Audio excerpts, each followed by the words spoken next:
I'm not going to be ignored, Dan.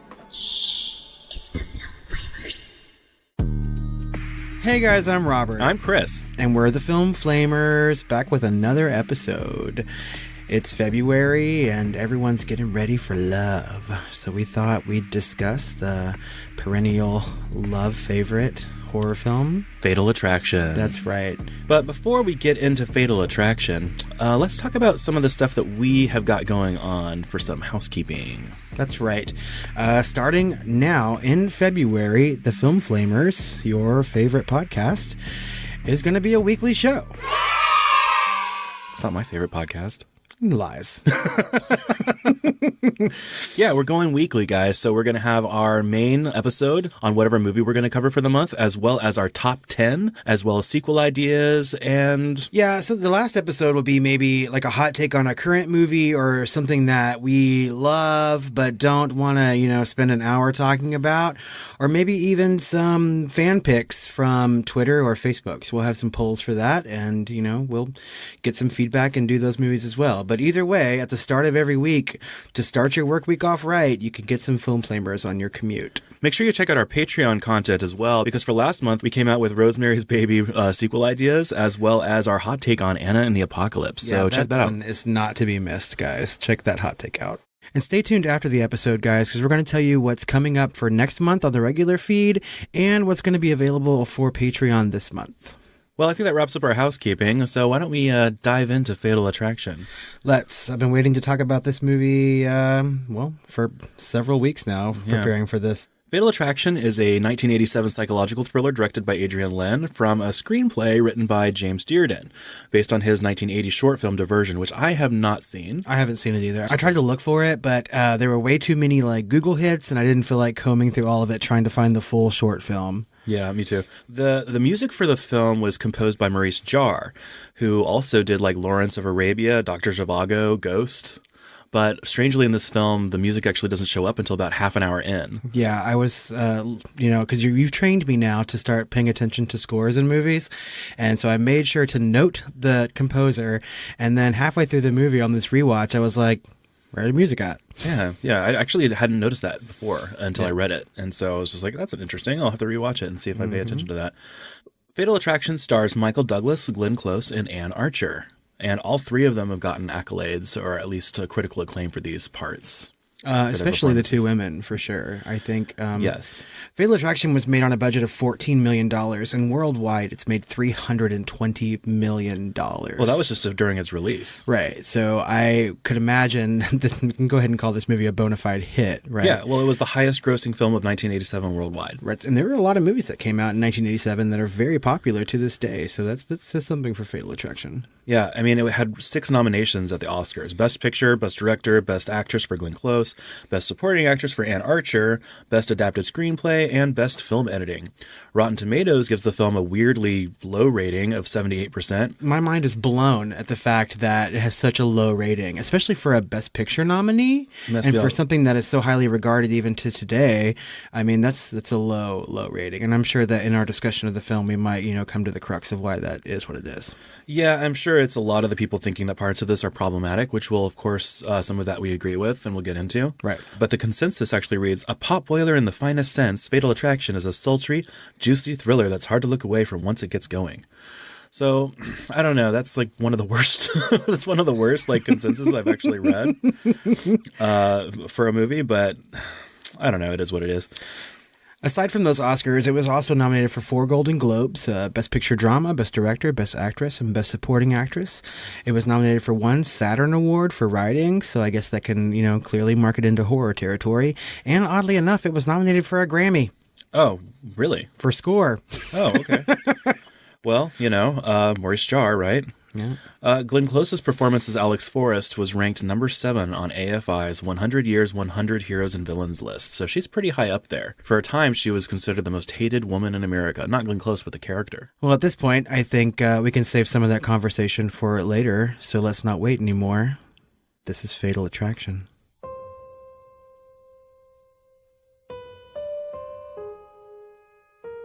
The film is about an adulterous, abusive man who repeatedly breaks into a mentally ill, disfigured woman's apartment to threaten and assault her until she is slowly driven insane. Nailed it. Well, that's one side of it. Let's actually talk about the movie now, shall we? This is Fatal Attraction.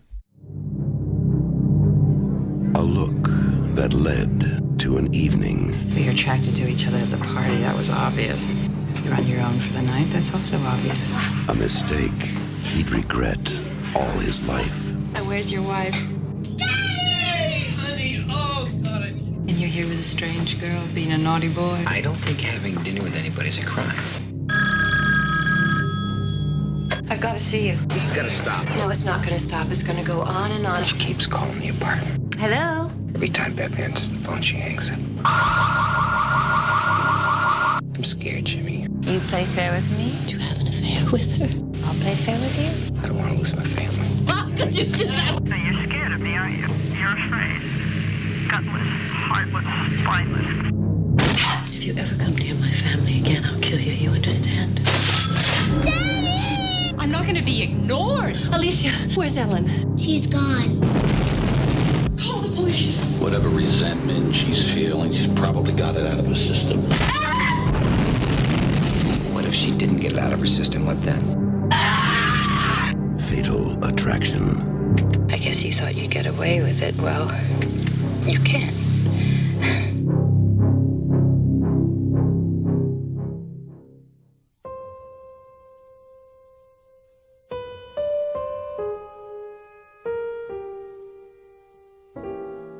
Dan Gallagher, played by Michael Douglas, is living a very charmed life. He's happily married to Beth, played by Ann Archer, and is a successful attorney in Manhattan where they live with their young daughter Ellen. At a book release party thrown by the publishing company Dan represents, he briefly meets one of the new editors, Alex Forrest, played by Glen Close. They seem to share a connection despite Dan being married. When his wife Beth and daughter Ellen travel to her parents to tour a home for a possible move to the suburbs, Dan attends a weekend meeting where Alex happens to be their representing editor. They decide to have a drink after, where they have an innuendo-laced conversation about the possibility of a one-night stand. After a series of awkward sexual encounters, including one on an elevator, Dan heads home early in the morning. When Beth cannot arrive home as planned, Alex prods Dan into spending the day and eventually the evening with her. They share a meal and discuss their favorite opera, Madame Butterfly.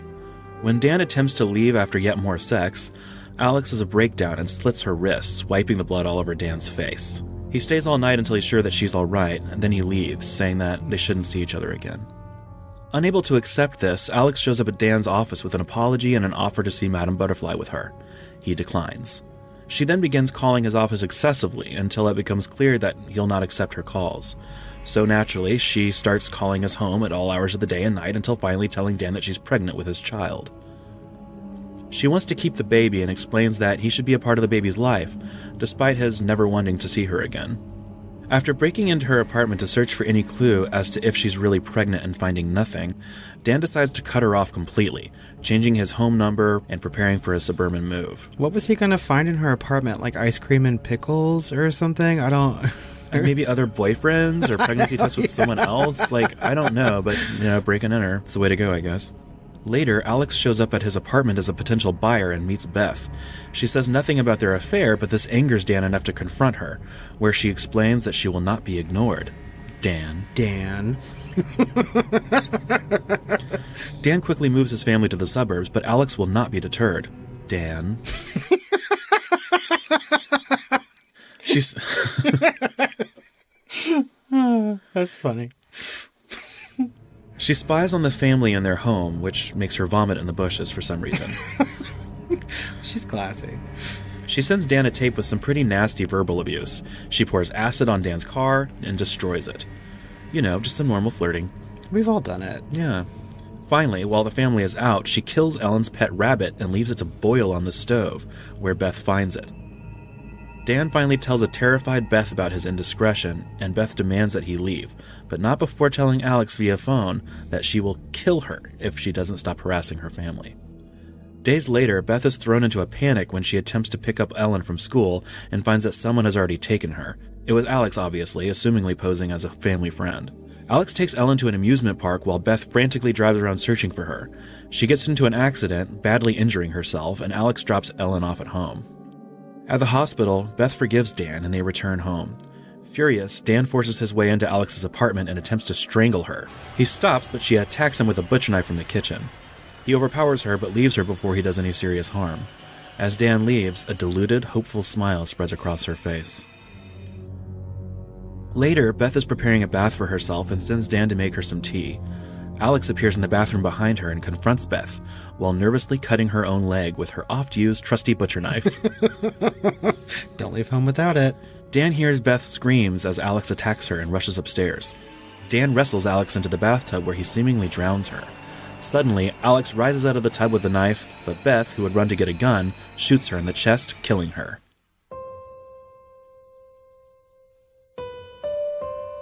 Police and other emergency teams arrive to clean up Dan's mess, and the couple lovingly enter their suburban house, putting the whole affair behind them.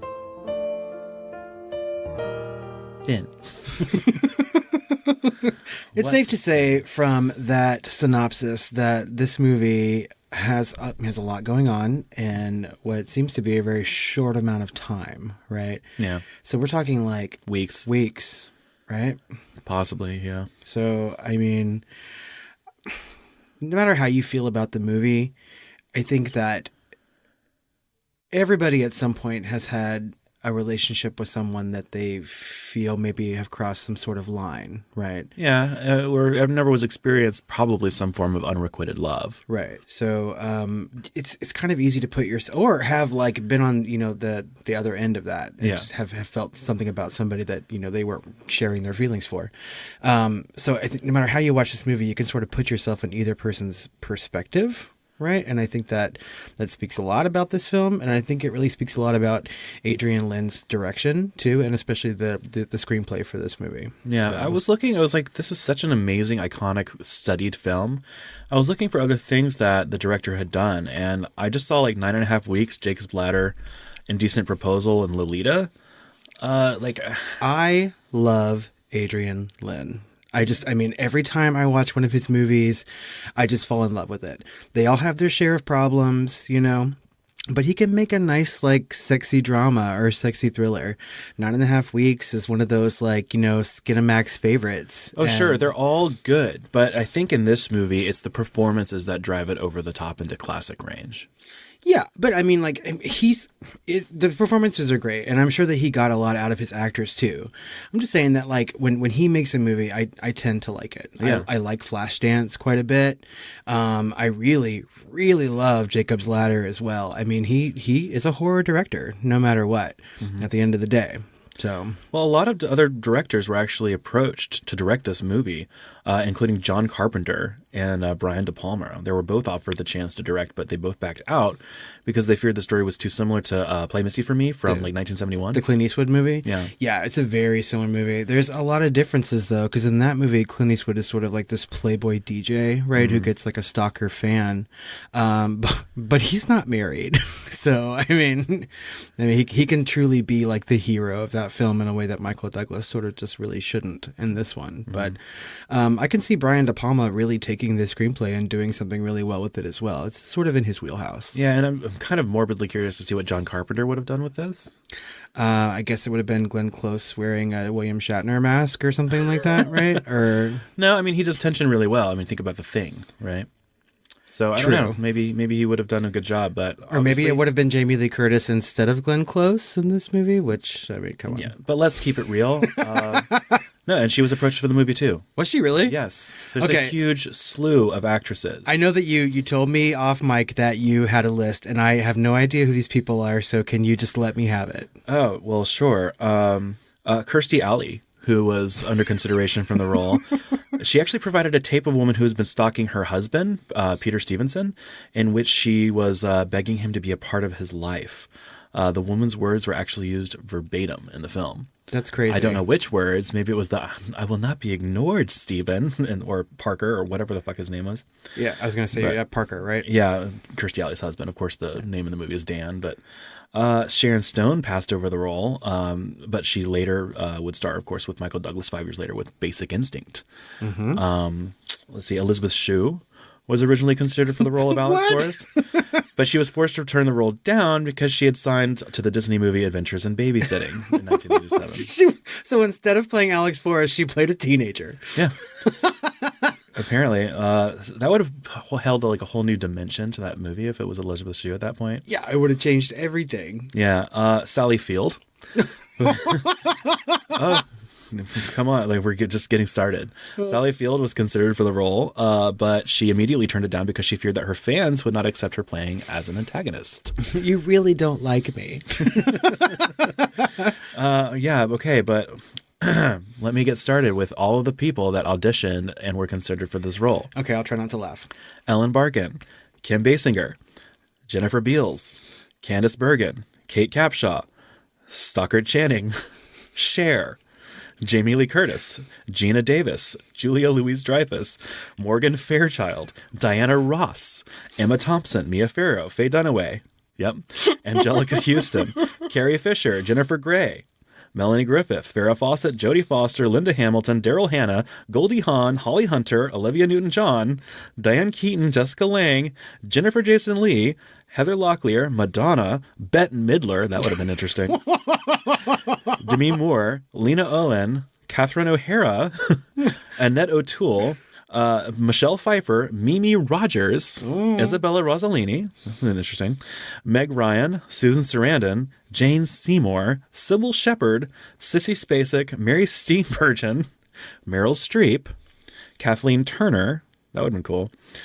Tracy Ullman, really, Raquel Welch, and Sigourney fucking Weaver. Okay, I think it would have been just easier to say that every actress who ever has acted in film auditioned for the role of Alex Forrest. Well, there was a lot that were also going for Dan. Dan Aykroyd, Jim Belushi. What? Yeah.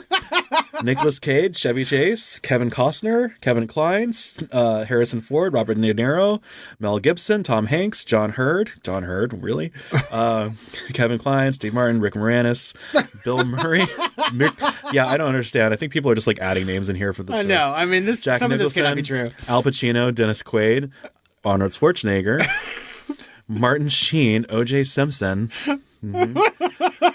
Sylvester Stallone, John Travolta, John Vaught, and Bruce Willis.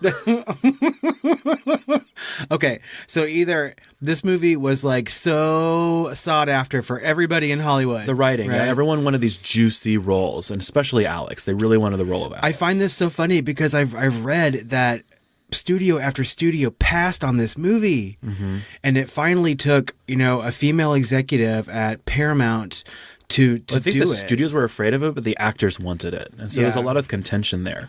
The writing actually ended up being completely changed, though. They asked actually Nicholas Meyer to be a script doctor, who actually ended up essentially redrafting it and creating the whole shooting script, including a new ending. And I think that ending was the original ending. So I don't know what the original ending was. Nicholas Meyer is also known for his directing and writing for two of my favorite Star Trek films, Star Trek II Wrath of Khan and Star Trek VI The Undiscovered Country.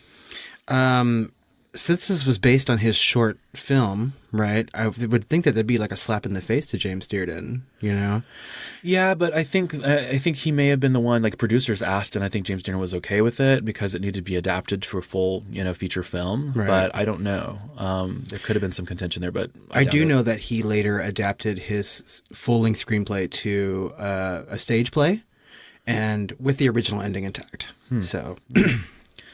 Well, like we were talking about the actresses, producers Sherry Lansing and Stanley Jaff both had serious doubts about casting Glen Close because they didn't think she could be sexual enough for the role of Alex. But it was ultimately her audition that got her the role because she let her hair just hang out all frizzy. She wore a tight black dress, and she was convinced in the audition that she basically ruined her career. But I don't know why she would say that, having already 3 Oscar noms or whatever at that She point. had 4 at this point, but Yeah. I know she felt that she was very typecast already because she always played a very down to earth, Homely nice type. girl. Yeah. But they said an extraordinary erotic transformation took place in that audition. She was this tragic, bewildering mix of sexuality and rage. I watched Alex come to life.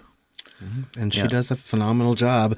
Whenever I watch movies, especially ones that I'm watching for the podcast, I sort of try to keep a list of my thoughts as I'm watching it on that first viewing. And I wrote in this one, Glenn Close is a revelation. So, I mean, like, I don't know what particular scene caused me to write that down. I can't remember. But, I mean, obviously I was struck by something. I know. So she was just phenomenal in this movie. I love it. Yeah, she's one of those actresses that could just do so much in just a glance. And just from her very first scene, she does that like icy death glare at the guy trying to flirt with her. And from that moment, you're like, that could have been where you were like, she's a revelation. Because I wrote in my notes for that, I wrote Glenn Close is terrifying right away. Because the first time you see her and she shoots his friend that glance, I'm like, oh, shit. If looks could kill. And that's a literal line from the movie. If her eyes were a butcher knife right now, she would let you have it. Yeah. Well, to prepare for her role, Glenn Close actually consulted, like she's never done this level of preparation for a role, at least before this. And she consulted at least 2 psychologists, hoping to understand like the psyche and motivations of Alex. Especially because she was uncomfortable with the bunny boiling scene, which is actually like bunny boiler is now like a word in Webster Dictionary or whatever. It's in the Oxford Dictionary now. But she thought it was too extreme. But basically, they told her it actually wouldn't be out of the question for someone who had experienced incestual sexual abuse as a child. And so she went along with it. Of course, she didn't really have a choice to go along with it because it wasn't her writing and stuff, but she wanted to be able to play it realistically. And it's a character that she had grown to love, a very self-destructive character that she didn't view as overly violent to others. We'll get into that later with the original versus the theatrical ending. Right. But I think, I mean, just knowing that she put that kind of prep into it, you can tell from her performance that she really grabbed onto this role and, took it by the reins and ran with it. And in someone else's hands, I mean, probably especially like Kirstie Alley, I don't know. I mean, it would have been a completely different movie. And maybe it's just because we're so used to seeing her performance in this movie and we've grown accustomed to it that it's too hard to imagine anybody else. I've grown accustomed to her smile. I've grown accustomed to her face. But yeah, I mean, her performance in this movie, I cannot. I think I originally saw this movie when I was a very young teenager. It's probably one of those like late night Skinamax sort of like things that was on. I mean, because when this was released, it was supposed to be a sex thriller, right? Yeah. And I saw it again later in my early 20s. And so for watching it for this podcast was my 3rd time to watch Fatal Attraction. And I love this movie. And I can't imagine why I haven't seen it more times. I don't know what it is that keeps me from watching this movie, but at this point, I think I'm going to end up watching it a whole lot more often. Yeah, it's just a great movie. It's like tense and funny and like enjoyable and sad, and it's just a really good ride, honestly. And it's just like really well paced. It's like a young child on a roller coaster. Oh God. So another thing this movie does really well is, and this is part of that overanalyzation part of it, but it has a lot of symbolism, visual symbolism in it. And at the beginning, you can see the family is all wearing white, kind of like virginal white, including the daughter, just one big long white T-shirt. Michael Douglas is kind of tripping through the hallways over the toys and everything. Everything's kind of getting in his way, but everything's still kind of virginal white and innocent. And you can see that kind of change over the film where, things kind of open up for him. There's darker clothing, things are getting like cleaner, and then everything just gets into chaos. Right. And so I feel like there's a lot of set design and choices that were made aesthetically and, physically in the film itself that served the story and kind of helped set up the themes and the feelings from just not even in the script. It might have been in the screenplay, but, just basically showing that family life and how cool and awesome and feel good it is. But at the same time, there's things that are just getting in your way and are distracting and are, kind of stopping you from kind of moving forward or having freedom. Well, I think you're absolutely right. I think, too, as far as Glenn Close's wardrobe in this movie, she's either dressed in all white or all black, right? Even to the point where when she's wearing white, her umbrella in the rain is white. Yep. Right? So, I mean, there's so much stark contrast between colors, and it has to go into what, is going on in that character's life at that particular moment.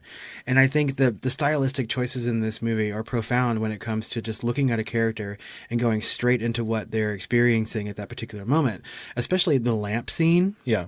Where she's flicking the lamp on and off, just sitting there by herself, listening to Madame Butterfly, right? And some people would say, oh my gosh, she's crazy. The way I see that is that she's incredibly lonely, right? Yeah. I mean, she's just sitting in her apartment by herself.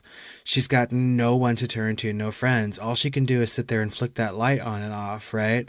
In her all black or all white, whatever she was wearing at that particular moment. And it's just, I mean, the styling in this movie is fantastic. Yeah, and I don't know that there's like, American Beauty levels of symbolism in this film, but There's no plastic bags.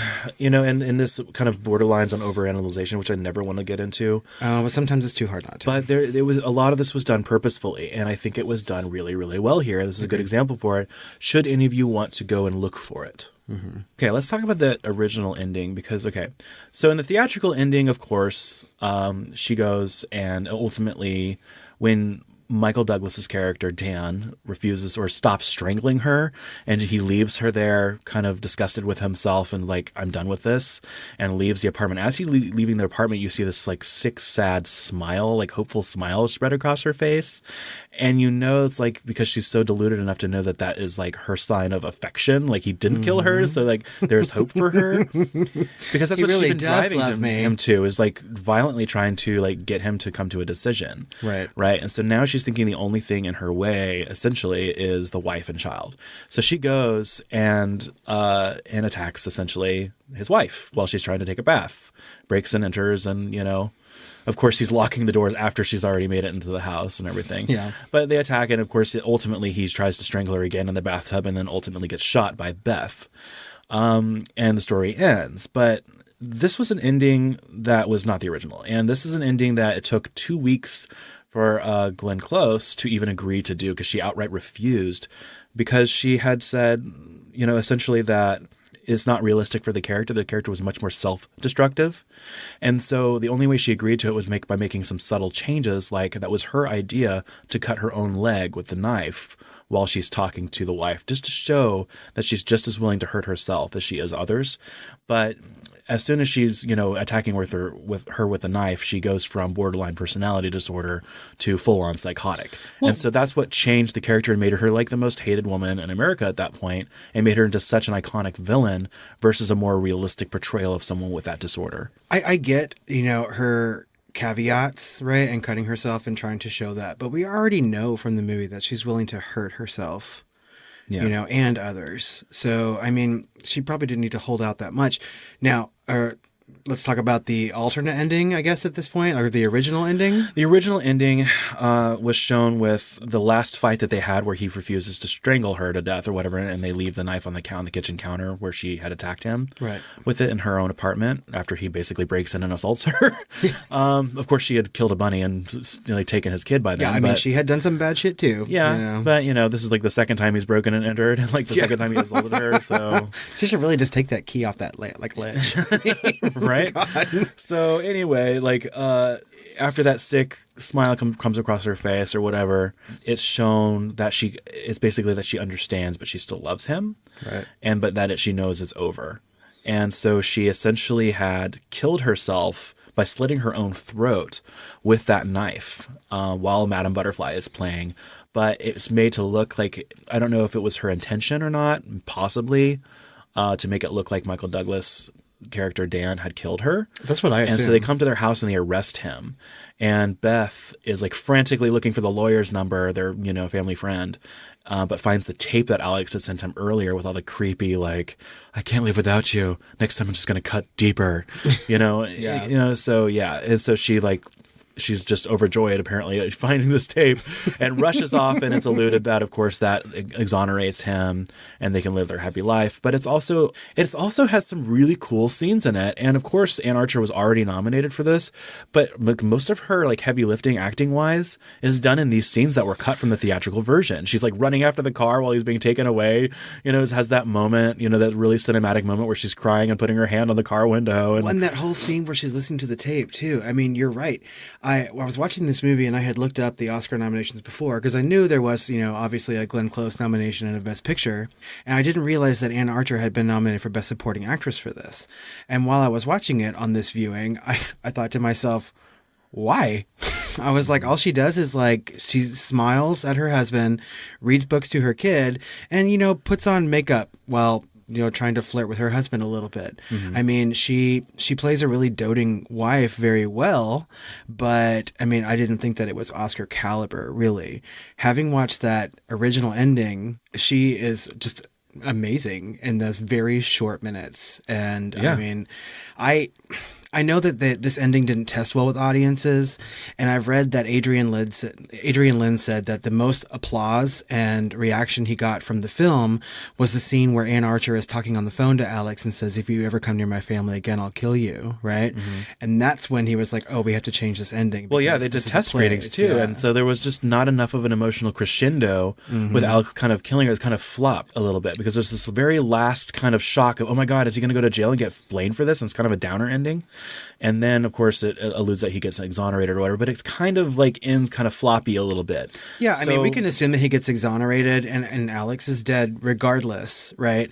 And what sort of pisses me off is that in either version, Michael Douglas is off scot-clean. Right. Well, at the same time, like the way the movie was originally written is a little bit more realistic and less problematic or sexist. So like a lot of the problematic and sexist issues with this film ending are incidental because they wanted the movie to just flow better. Right. Right. And so that it wasn't written that way. And so that's why I give this movie kind of a pass a little bit for a lot of these problematic issues that some of these people have written about, because the murder, like this movie's been analyzed and overanalyzed for years and years. Yeah, for real. And so like people are going in and seeing like Alex's murder by Beth juxtaposes the relationship between the two characters, with Alex being victimized and Beth violently protecting her family. And it's kind of a win for the homemaker mom and a loss for the career woman.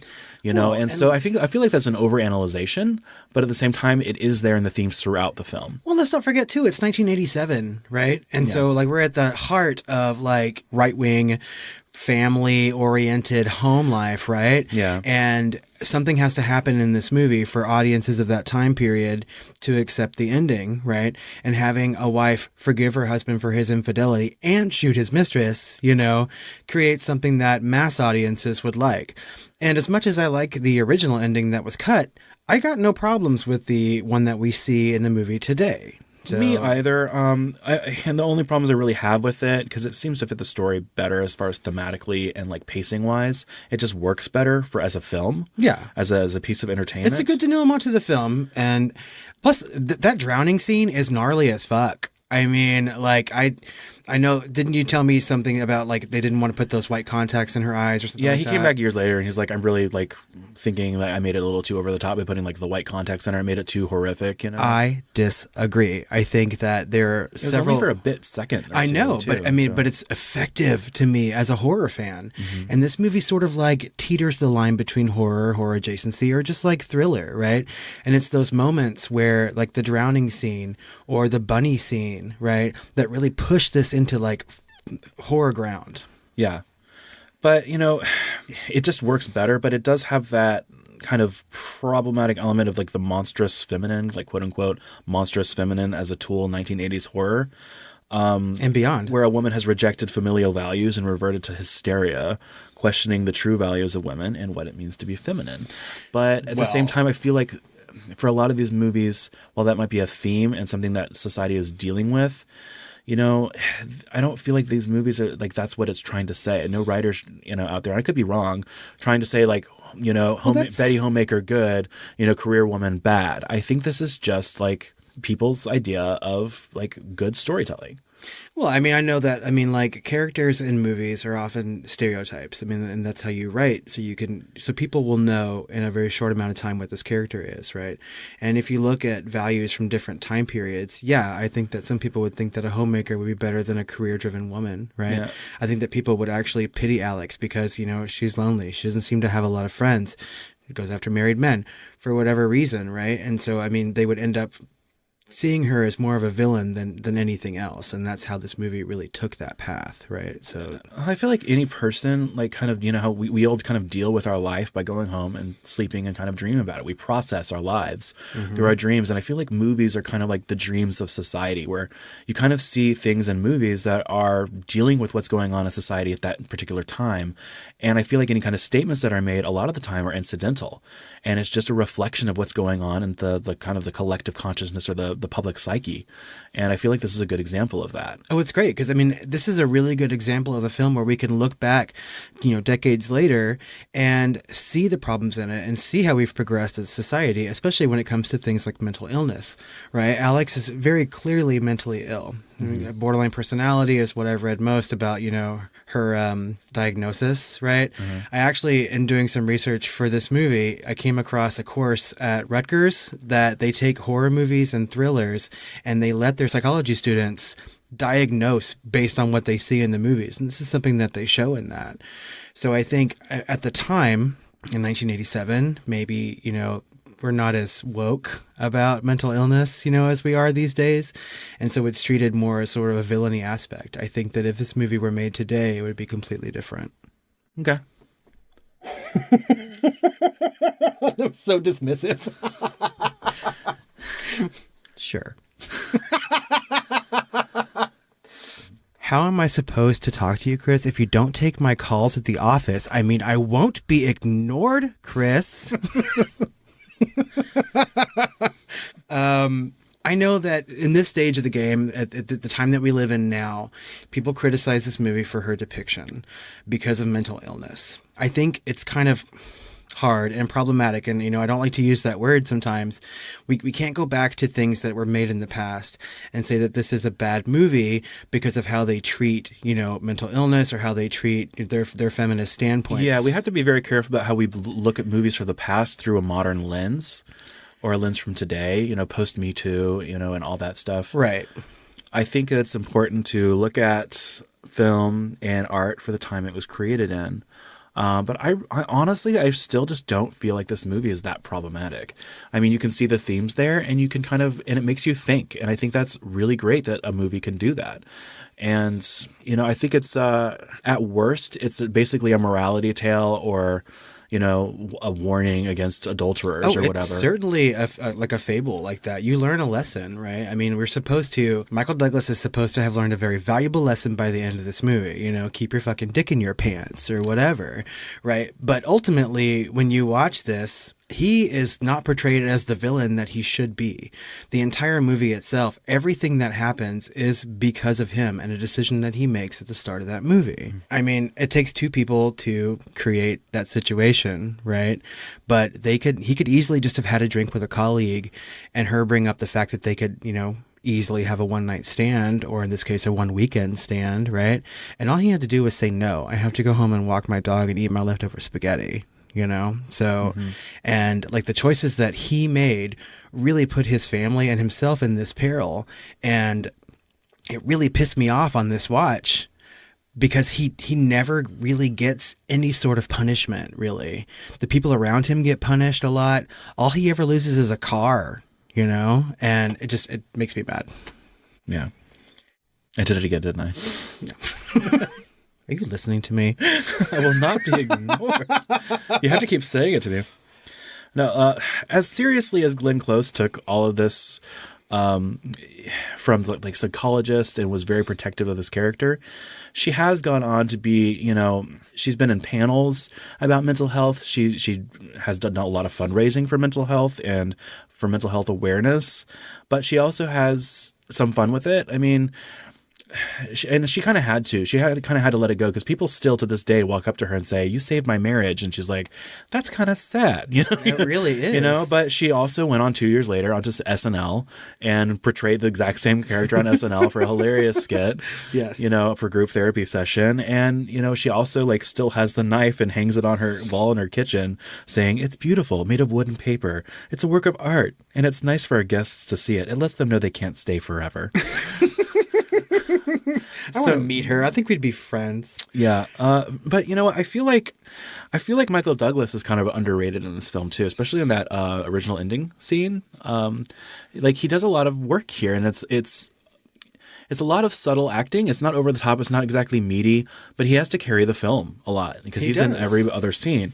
And he was really busy at the time. He was literally working on Wall Street, which he won the Oscar for that year. Exactly the same time. So every other week he was working on Wall Street, and the next week he was working on this film, and they would alternate so you could do both films at the same time. I mean, it was his heyday. So yeah. He does do a good job in this movie, and I think, like I just said before, how much I hate his character. I think it takes a good actor for you to make that strong of an emotional choice, or that kind of a attachment or disattachment to a character, so that it shows that the acting in this movie is great. Equally good, I think, is the young girl who played Ellen. And I rarely ever say that children are gifted actors. I think that they have to have some scenes like prodded out of them. And I know there's one in particular that we'll talk about. There's a scene where Michael Douglas has finally told Ann Archer how much they had an affair, and the daughter walks in and she's standing there holding her stuffed unicorn and petting it and starts to cry and like covers her face.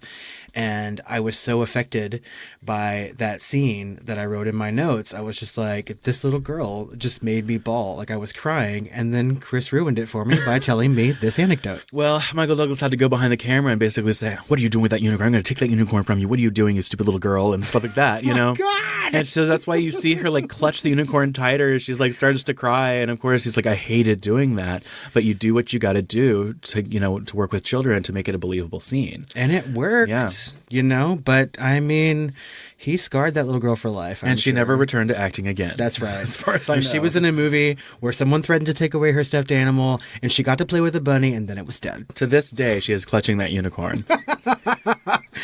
So I think one of the moment in this movie that everyone remembers and everyone talks about, whether or not you've even seen the movie, it has become pop culture, is that Bunny Boyle scene, right?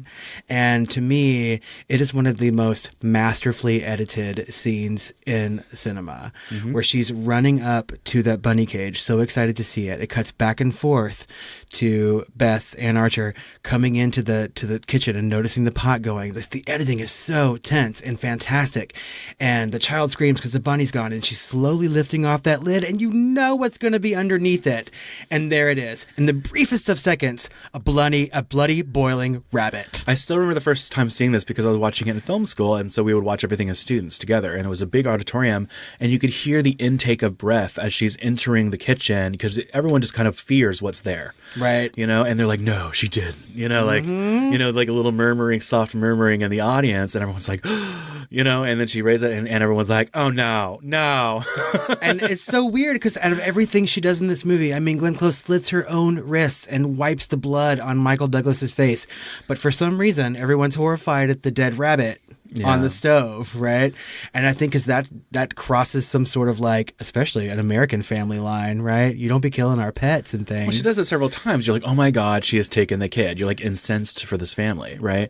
And oh my God, she's staring at them through their windows. And oh my God, she's blowing a bunny, and it's like all these things just escalates. And that's another thing that I want to talk about is they kind of push each other towards escalation. This is not just a one-sided cartoon villain on Glen Close's part for the role of Alex, because, he's the one that kind of is equally flirting with her at the beginning.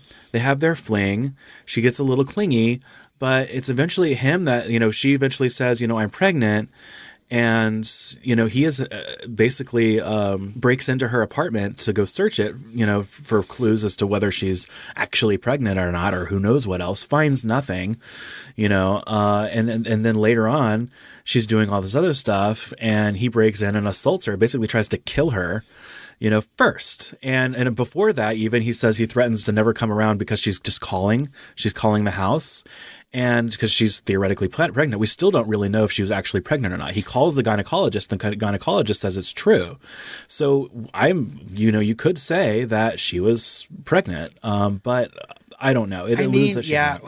It's safe to say that we don't know whether anything coming out of that character's mouth is fact or fiction, right? That's true, because when he does search the apartment, he does find that the weird story she told about her father turned out to actually be true, because she had taken it back as a joke, and to kind of lighten the mood a little bit. But it turned out to be kind of true. So I think that scene where she tells Michael Douglas that she's pregnant is like the turning point for that character, right? Well, he also, what I was saying is like the first time he goes there and confronts her about it, like he pushes her against a wall and says, you'll leave it alone. And later on, he goes in and tries to strangle her.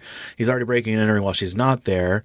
Like, he has been breaking in and assaulting her before she ever assaulted anything or broke into anything on her part.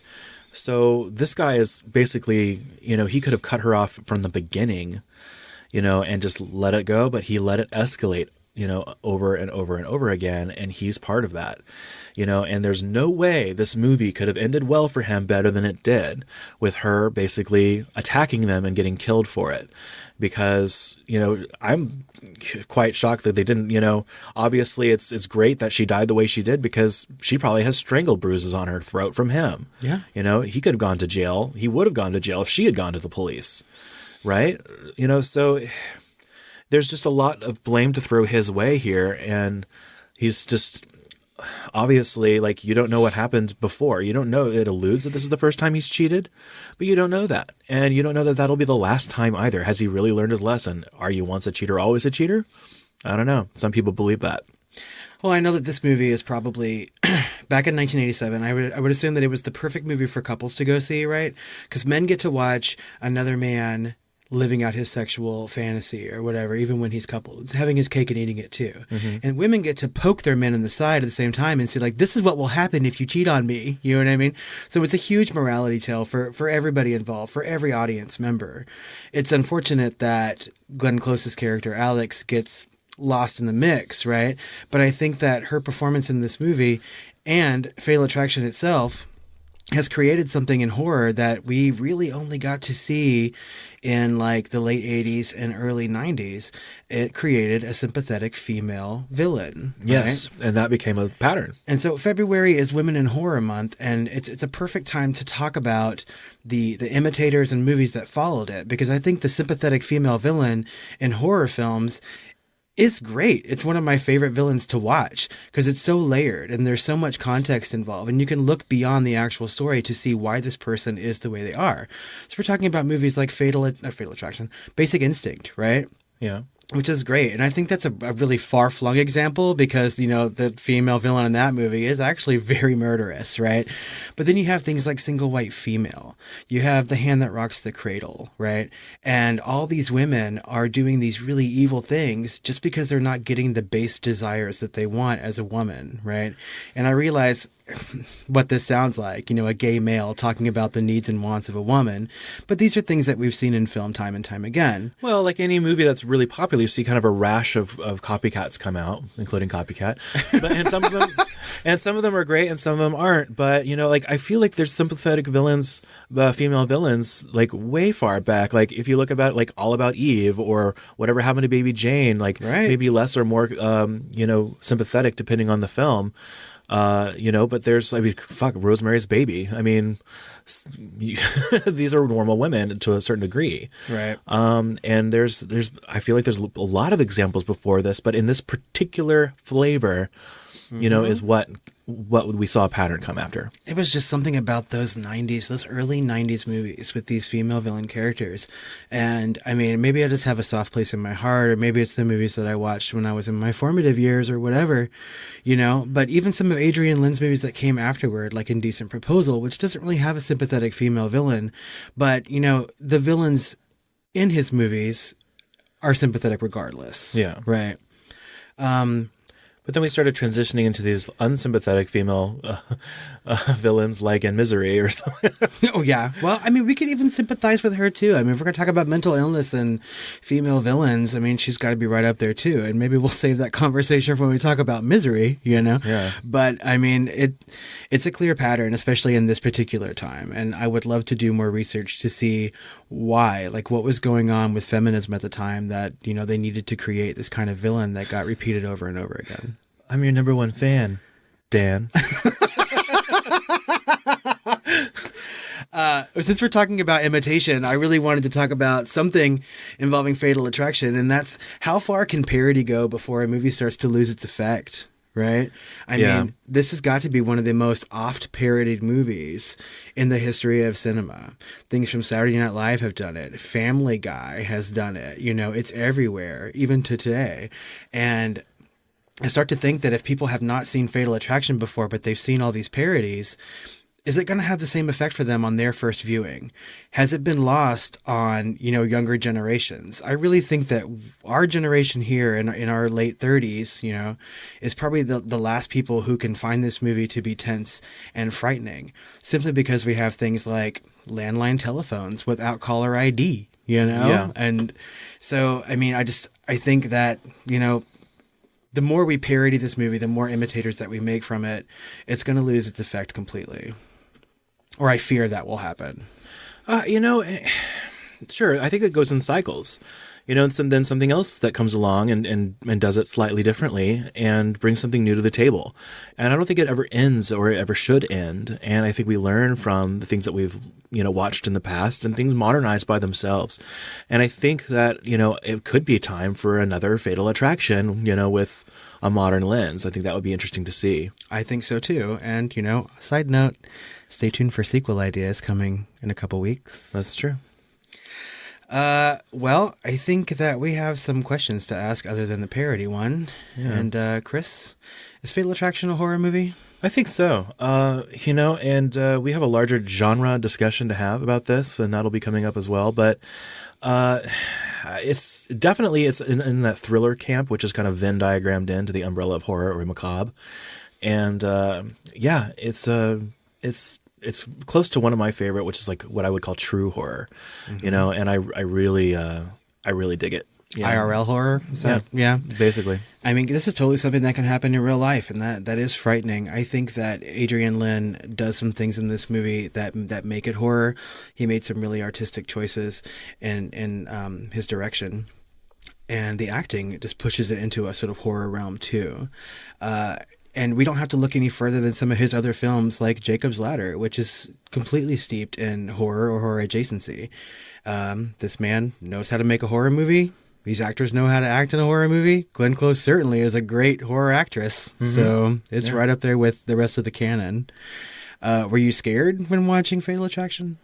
I don't know if I was scared, just like... It's just a very specific brand of scared, right? Like it's very paranoid. Yeah. It makes you paranoid, and it makes you wonder, like, what is possible? What is this person going to do? Like, just simply not understanding another human being, someone with this level of mental illness.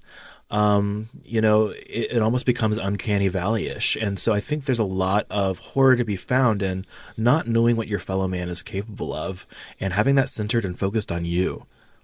I will say that I found myself a little bit more tense or scared on this particular viewing. And I don't think that has anything to do with, the situation I was watching in. I think it has everything to do with my age. And I think that the older you get, and if you find yourself in a stable relationship and you start to realize how much blind trust you put into your spouse. Yeah. And we're about the ages now of these people and these characters. I think Glen Close was 40 when she made this, and I think Michael Douglas was around there. And she says in the movie that she was playing a 36-year-old. So, I mean, in her 40s playing 36. I mean, this is our age. Oh, and I just turned 36. See? And I mean, like, the stakes become so much more real for you when you're watching something like this. And you're like, well, what would I do in a situation if my spouse did this to me, or if the person they did this with were doing something like that? And I think that somebody in their late teens, early 20s are not going to get the same effect that somebody in their late 30s, early 40s or beyond would. That you've created a life with somebody, and it's just truly frightening to think of the consequences of what could happen if something is broken. Well, I think this is just as visceral for younger viewers, but in a different way. Like, we view things differently at every age, I think, because I remember seeing this in my younger 20s, or actually teens, I guess, with film school, because I was probably 18, 19 when I saw this for the first time, and it affected me, and I never forgot it. Did you learn that cheating was bad? I've watched hundreds and thousands of, horror movies around that time that I probably just don't remember. Right. But you do not forget this film. Nope, you do not forget. That is something you can say for this film, is that you do not forget the story, what happened, certain scenes, the performances, all of that. Yeah. I mean, so before we started this podcast, guys, Chris and I sat down and we made our top 20 horror films separately and showed each other because we were trying to figure out what movies we wanted to cover. This was not in either one of our top 20, but I'm starting to reconsider. I think that this definitely needs to move into that. So I'm going to have to revisit mine. But it's on our list because we had put all the movies we put hundreds of movies on our list. Yeah. And we basically highlighted the ones that we'd be interested in talking about. And this is one that we had both highlighted. Mm-hmm. And those were kind of few and far between. So obviously it was definitely on our radar as far as being able to talk about it. That's right. I think we both wanted to revisit this movie, and I'm so glad that we did. Like, I really enjoyed watching it. Oh, yeah. I hope that all of y'all go out and watch it too. But before we send you out into the night, we have one last question, and probably most important. Chris, who's the hottest guy in Fatal Attraction? Well, Michael Douglas, obviously. Is he the only guy in Fatal Attraction or his friend? What was that? The friend is the kind of the dumpy lawyer friend. Right. And, of Or course, Fred Gwynn, the one that gets Herman Munster. the icy death stares from Glen Close at the beginning of the film. I'd be giving him those same icy death stares, I think, so I don't...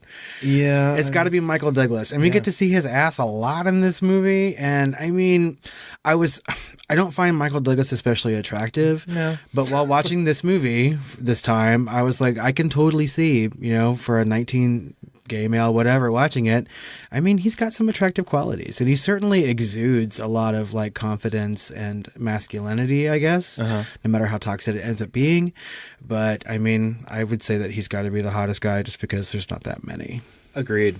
Well, I think that about wraps it up on Fatal Attraction. Guys, it's February, like we said, and it's officially Women in Horror Month. Yeah, and we kicked it off early with Rosemary's Baby last month. So Right. hopefully you're enjoying our thematic pattern here. That's right. So look for All the Horror hashtag on Twitter, because other podcasts are going to be recording some special episodes about women in horror that you should really look for, because we're looking forward to them as well. Yeah. Guys, on Patreon coming up this month, we have some really cool stuff. We have our Brightest Swim Award for Special Effects Makeup Artist. And what else do we have, Chris? We've got our entrails of a scene. That's right, where we sort of break down the scariest or more tense scenes that we remember from horror films. And this month, we're talking about Hamlet, as well as Single White Female. Mm-hmm. And we're trying something new, guys. We're doing Shooting the Flames. It's a segment where Chris and I just sort of sit down and have a, really casual conversation about like news from the horror community, upcoming entertainment stuff, or anything that's just going on. So go to patreon.com/filmflamers. Check us out. We appreciate all the support. Guys, and after all that Patreon stuff, don't forget our regular feed, which you get all the time. We'll also be doing some Fatal Attraction sequel ideas. We have our best of 2018 and some looking forward to 2019, and a very, very special Valentine's Day edition of Film Flamers Top 10. So keep on the lookout for that. Yes. And next month, we'll be covering my favorite horror film of all time, Night of the Living Dead. Yes. I have so much to say about it. I just cannot wait. I just love Jorge Romero. Jorge Romero is my favorite. Guys, we really appreciate all the support and all the listens. You really make this so much fun for us. We just completed our 6-month anniversary of podcasting, I guess you would say. Guys, for more information, or if you just need to get in contact with us, you can find us on social media at The Film Flamers on Twitter and Facebook. If you need a longer format to talk to us, you can email us. And what's our email address, Chris? tiredqueens@filmflamers.com. That's right. And we are tired, so we're going to have to wrap this up. And don't forget to rate and review us on iTunes and Apple Podcasts. We really, really love it when you do that, and we'll probably call it out. That's right. We appreciate all the feedback, guys. Well, until next time. Sweet dream. Hey. What? I will not be ignored, Chris. Oh, I'm sorry. One more time. Sweet dreams. Bitch.